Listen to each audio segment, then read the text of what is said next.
guys, this is John Orania and I'll share with you guys today on how you become an entrepreneur, aka negosyante, aka chilyonaryo.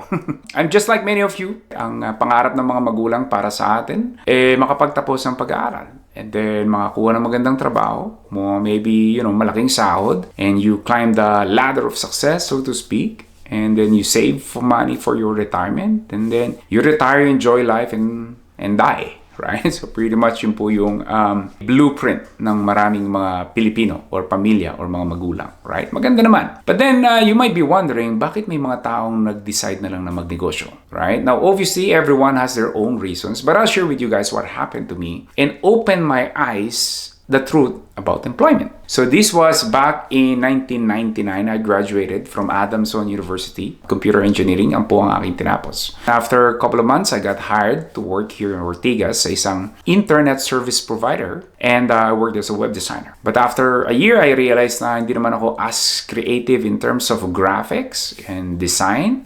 So I decided to become a computer programmer. Luckily, I got hired sa isa pong Australian company. By this time, it's like 2001 na po. If you will remember, that is the year also na nagkaroon po ng terrorist attack sa New York na tinamaan po ng eroplano yung Twin Tower. So, nagkaroon po ng global market crash.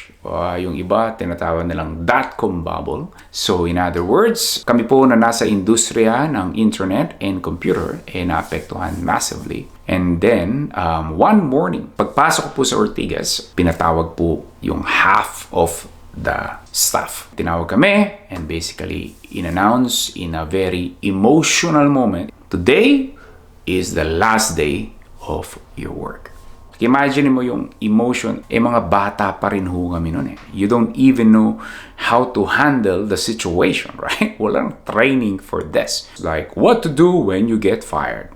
101. Emotional po yung situation. Pero bago matapos yung meeting, sinabihan na kami, do not touch your computer. Just get your stuff and go. Ganun po yung nangyari. For us, you're just shocked, right? Because all throughout my life, job meaning security. At least before that happened to me, that if you have a job, you are secured. Obviously, that's not true.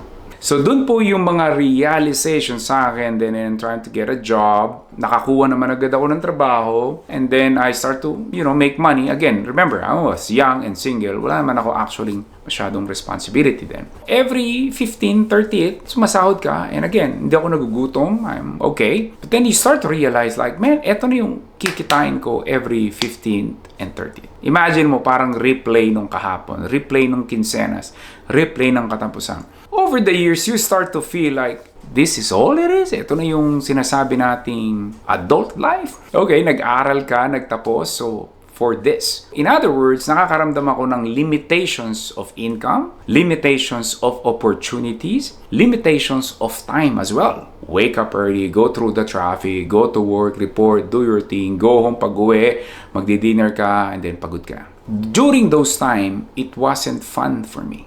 Though again, hindi ko naman kinakailangan ng malaking pera, wala naman akong malaking responsibility.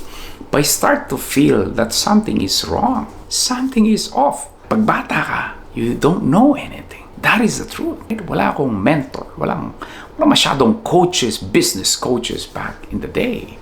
Remember, this was on internet. It's relatively new sa Philippines. And then I start to read books. One of the influential books sa akin is by Robert Kiyosaki. Yung kanyang Rich Dad, Poor Dad. What are the avenue, the tools that they use and all that. And one of them is business. And that's where like somehow nagkaroon ako ng aha moment.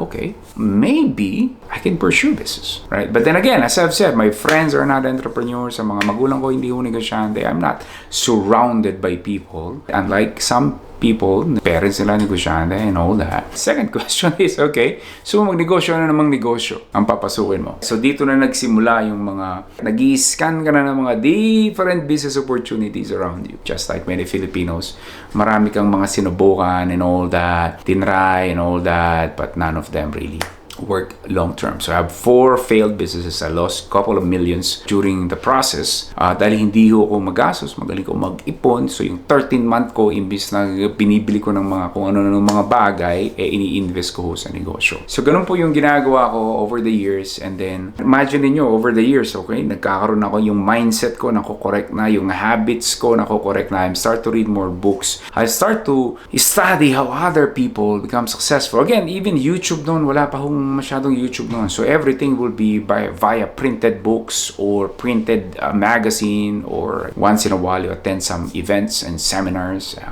So ganun lang. Walang masyadong detailed advice about business until it's been around 6-7 years na ako sa employment, I think. And then by the 8th year, dun ko na discover yung selling information products.